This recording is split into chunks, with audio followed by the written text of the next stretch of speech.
வரங்குன்றம் அழகிய முருகா தீராவினைகள்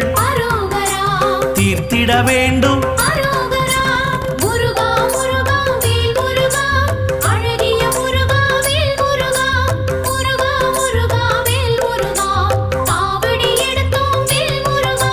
சுவாமி மலையனே ஏரகத்திரைவா அப்பருக்கு பாடம் சொன்ன ஆறுமுகவேலா